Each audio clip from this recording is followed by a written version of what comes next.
Обидите за комплетно негирање на македонската научна мисла и македонската национална меморија, како и отсутноста на државата од достојно одбележување на двата Илиндена, само го потврдува фактот дека активно се работи на негирање на македонската историја.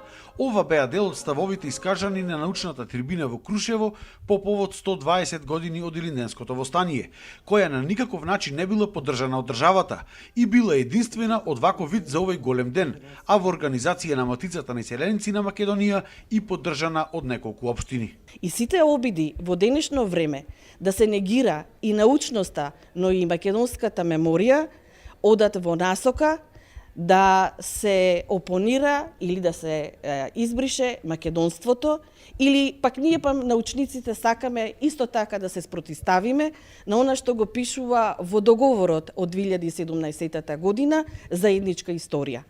Македонскиот народ создаваше своја историја, бугарскиот народ создаваше своја историја.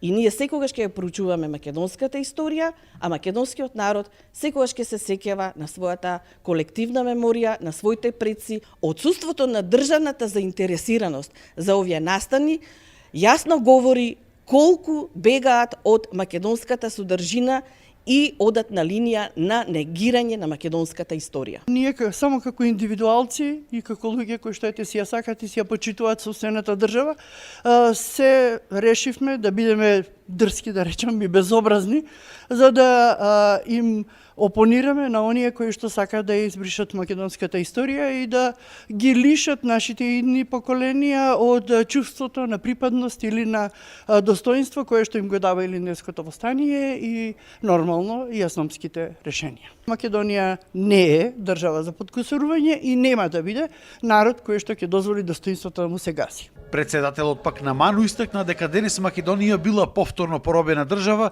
и само обичен протекторат на кој што му бил потребен трети Илинден. Но, за жал, сведоци сме дека денес, 30 години од прогласувањето на незината независност, Македонија е повторно поробена земја.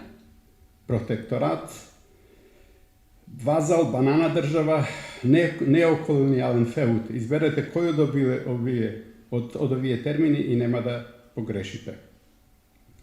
А за тоа исклучиво се виновни дел од македонските политичари кои во минатите 30 на години, поддржувајќи лукративни, сервилни, недостоинствени форми на владење, поточно би рекол дивење, ја трансформираа Македонија од слободна земја во поробена земја, во која целосно се суспендирани и македонскиот уставен поредок и правниот систем.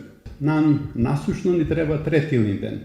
Зборуваа и македонци од Бугарија за репресиите кои што ги трпат сите овие години, а немаат никаква помош од Македонија. Па ние ги судиме во Страсбург и ние има такава присуда. Те вика, ќе ви плаќаме сично, но нема да ви регистрираме. Значи, те се согласни да плащат присудите против нив, но не да не регистрират като македонци. Што ви треба, што барате? Не бараме подкрепа од владата на Македонија да се застане за нас. Се одржа изложба насловена Илинден во иселеничкиот печат.